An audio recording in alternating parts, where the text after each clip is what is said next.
여러분 안녕하세요. 코인 읽어주는 채널의 퀀트 투자자입니다. 제가 금일은 이더리움과 그리고 알트코인에 대해서 중점적으로 말씀을 드리도록 하겠습니다.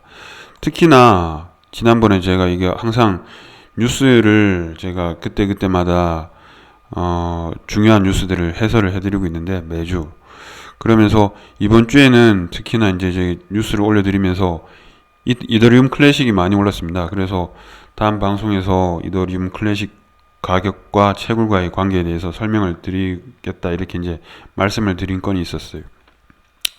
특별히 이더리움하고 이더리움 클래식을 이번에 말씀을 드리려고 하는 이유는 간단합니다. 온체인 데이터를 읽었을 때 어떻게 우리가 가격을 예측할 수 있는지를 이번에 이더리움하고 이더리움 클래식을 통해서 제가 알려드리도록 하겠습니다. 그래서 이거를 보시면은 이게 주식하고 어떻게 다르다라는 것을 아마 여러분들이 극명하게 이해하실 수가 있을 겁니다. 그래서 우선적으로는 제가 뉴스를 또 진행을 하면서 중간중간에 거기에 따라 가지고 내용들을 말씀을 드리도록 할게요. 우선은 이번 주에 계속 이더리움 클래식이 많이 올랐죠. 이거는 그래서 이번 주 내내 해서 이더리움 지금 400만원 넘었다고 한 게 이번 주 중에 있었던 일인데 지금도 이더리움은 425만원 정도가 되어 있습니다. 그래서 뭐 이게 5월 4일 날에 400만원 넘었다고 하는데 가격은 아마 더 오를 수도 있을 것 같아요. 어쨌든 그래서 알트코인 불장이 다가온다 그러고 BTC 도미넌스는 계속적으로 떨어지고 있습니다. 그러면서 알트코인들이 계속적으로 돌아가면서 펌핑을 하고 있는 거죠. 특히나 뭐 이런 이더리움도 많이 올랐지만 더 많이 오른 건 사실은 이더리움 400% 오르는 동안에 이더리움 클래식, 오늘 제가 주로 말씀드릴 이더리움 클래식입니다. 이더리움 클래식은 900% 급등을 했다는 겁니다. 그래서 이게 이번 주에 특히나 이제 이더리움 오른 것보다 그 이상으로 해서 이더리움 클래식이 많이 올랐다라고 하는 게 있고요. 그래서 여기에서 보시면은 뭐 이더리움에 대해서 그다음 이더리움 클래식에 대해서 뭐 이렇게 역사적인 내용들을 많이 얘기를 하고 있습니다. 이거는 뭐 얘기를 하면 재미는 있는데 너무 깁니다. 사실은 이게 뭐 해킹에 의해서 사실은 이렇게 두 개가 갈라져 가지고 스피노프가 돼버린 거기 때문에 이거에 대해서 얘기를 하면은 저도 이때 해킹 피해자로서 뭐 이게 뭐 할 말은 많지만 이게 또 내용이 너무 길어지기 때문에 그냥 건너뛰도록 하겠습니다.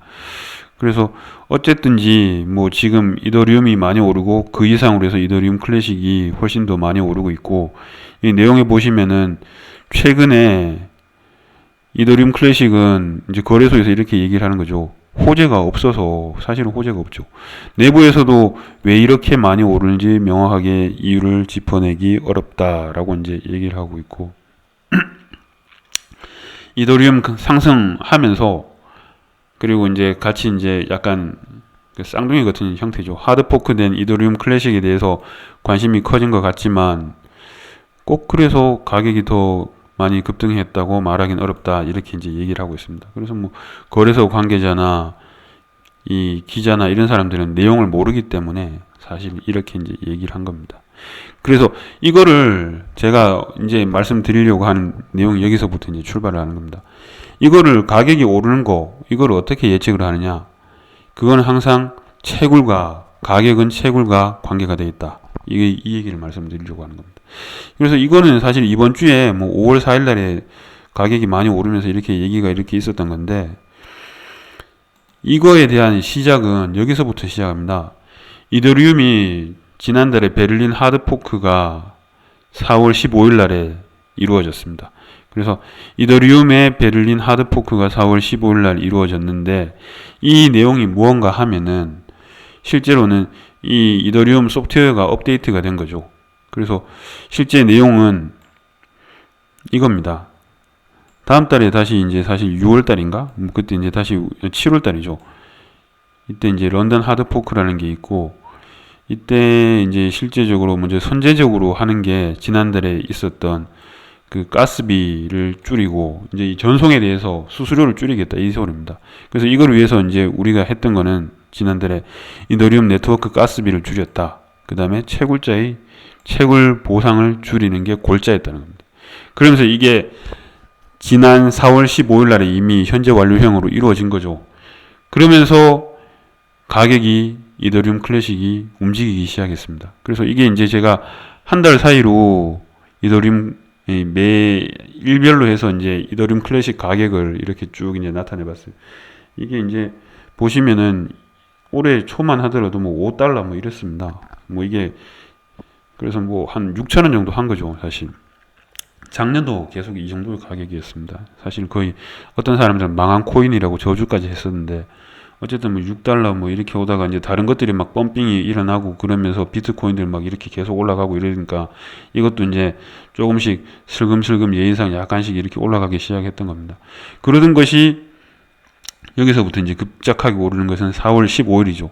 이때까지는 뭐 이렇게 별로 지금 보이지도 않을 겁니다. 4월 13일, 4월 14일 뭐 찔끔찔끔 오르다가 아까 얘기했던 것처럼 이 베를린 하드포크가 시작된 4월 15일 날부터 이렇게 한번 탁 튀어 오르더니 너무 많이 올라가지고 약간 꺾이는가 싶더니만 쭉 이렇게 올려버리는 겁니다. 그래서 이거는 실제로는 이더리움에서 채굴하던 사람들이 이더리움에서 실제로는 채굴 보상이 줄어들다 보니까 이더리움에서 있던 사람들이 이더리움 클래식으로 채굴이 옮겨왔는 겁니다. 그러면서 이더리움 클래식의 해시레이트가 급격하게 올라갔던 거죠. 그에 대한 내용이 실제로 5월 8일 날 오늘입니다. 이게 나타난 겁니다. 이더리움 클래식은 30% 가격 조정을 받았지만 해시레이트는 사상 최고를 기록하고 있다라고 하는 게 이 내용을 얘기를 하고 있는 겁니다. 그래서 사실은 가격이라고 하는 거는 이렇게 너무 많이 오르면은 살짝 이렇게 눌리는 게 있습니다. 이것도 마찬가지입니다. 이렇게 이틀 동안 이렇게 빵 뛰고 나니까 이렇게 쭉 눌리다가 쭉 올라가는 거죠. 이것도 이렇게 쭉 올라가면은 너무 많이 올랐으니까 이렇게 살짝 눌리는 겁니다, 사실. 그래서 그런 형태로 해서 이렇게 지금 살짝 눌렸지만 해시레이트는 계속 사상 최고를 이루고 있다고 얘기를 하고 있는 거죠. 그래서 하드포크가 그 이더리움이 되다 보니까 그에 대한 반사 이익으로 해시레이트는 ETC가 급격하게 올랐는 겁니다. 그러면서 또 이더허브, 이더리움 쪽에서 이 또 보시면은 우리나라 업비트 거래소 운영하는 두나무는 ETC를 극단적인 탐욕 단계로 분류를 했다. 그리고 이 에릭 코너는 ETC는 죽은 체인이다, 저주라는 겁니다. 광기에 빠지지 마라, 반드시 하락할 테니까 빠져나와라 라고 이제 얘기를 하고 있습니다. 그래서 실제로는 이렇게 됐으면은 제가 보기에는 근데 이거랑 다른 거예요. 이 사람은 ETC는 죽은 체인이라고 얘기를 했던 게 예전에 이제 너무 그게 없다 보면 나중에 얘기하겠지만 이게 실제로는 채굴이 잘 안 되고 이러다 보면은 사실 코인이라는 게 채굴이 안 되면 죽은 체인이 맞거든요. 그러니까 그랬는데 지금 어쨌든지 이 이더리움에서 ETC로 지금 채굴자리 많이 넘어온 거죠. 가격이 오르고 그 전에 이제 해시레이트가 올랐으니까 가격이 오르는 거고 이런 건데 그러면은 어쨌든 이제 채굴 보상이 이더리움은 자꾸 이제 줄어들다 보니까 이 상황에서는 ETC의 해시레이트가 쉽게 줄어들지는 않을 겁니다. 그러면은 어쨌든 이제 가격은 오르고 해시레이트도 오르고 이런 현상들이 계속되고 어쨌든 이렇게 지금 뭐 급격하게 오른 것들에 대해서 이제 반사적으로 이렇게 내려가는 가격에 약간의 이렇게 좀 저항은 있겠지만 어느 정도 이렇게 내리고 나면은 어느 정도 이 가격이 오른 가격은 유지가 될 거라는 것이 이제 제가 이 주변 상황을 봤을 때는 판단이 되는 거죠. 그래서 이거는 사실은 여기서도 이제 나왔습니다. ETC 개발을 지원하는 ETC 재단에서는 해시레이트가 믿을 수 없을 만큼 상승해서 사상 최고 수준을 기록했다라고 하는 거죠. 그러면서 그렇게 되다 보면은 암호화폐 가격이 상승을 하고 보안성이 높아지는 상관관계를 가진다라고. 그래서 실제로는 예전에는 이렇게 해시레이트가 낮다 보니까 51% 공격도 많이 당했어요. 그러면서 이중 지불도 일어났고 이랬던 것들이 있죠. 그러다 보니까 이더리움 클래식 같은 경우는 아직도 이것도 빗썸에서 입출금할 때 입금 컨펌인데 이더리움은 뭐 비트코인 한 번 하고 이더리움 30번, 라이트코인 3번 컨펌할 때 이더리움 클래식은 1000번을 컨펌으로 해야지만 입금 반영을 해준다는 겁니다. 이중 지불이 너무 흔하기 때문에 이렇게 했던 겁니다. 사실 그만큼 채굴이 잘 안 되고 해시레이트가 낮았다는 소리죠. 이거는 물론 뭐 단적으로 빗썸에 대한 정책이지만 뭐 다른 것들도 똑같습니다. 예전에 이중 지불이 일어났던 비트코인 골드 같은 경우도 지금 보면은 300번 컨펌을 받아야지만 입금 반영을 해주는데 ETC 같은 경우는 여태껏 보면 1000번이니까 엄청 심했던 겁니다. 1000번 입금 컨펌 받으려면 이거 일주일도 더 걸리거든요. 한 열흘 정도 걸릴 겁니다. 이거 그 정도 심한 건데 이 정도로 이제 어렵다가 지금은 이제 해시레이트가 많이 올랐으니까 그만큼 체인에서 신뢰성이 많이 생겼다라고 보시면 되겠고, 그래서 이거는 도지하고도 사실 똑같습니다. 도지 이더리움 클래식 두 번의 기회 놓친 뭐 미국 투자자라고 했는데, 이게 뭐 비단 미국뿐만이 아니고 도지도 사실 비슷한 그런 내용을 가지고 있었어요. 실제로는 도지코인도 존재를 해온 8년 중에서 대부분의 시간이 1센트 미만에 머물렀고, 실제로는 올해 21년 1월 이후에는 개발 풀도 끊겼으니까 거의 이제 뭐 체인이 죽었다고 해도 뭐 과언이 아니었던 건데, 그런 상황에서 기적적인 급반등을 이루어가지고 지금은 뭐 14,000% 이상 상승을 한 거죠. ETC도 마찬가지였습니다. 계속 4달러, 아까 보신 것처럼 5달러 이렇게 있다가 근래 뭐 지금 107달러 이렇게 되는데, 지금 얼마입니까? 지금 뭐 113달러니까 114달러 이렇게 되니까 더 오른 거죠, 사실은.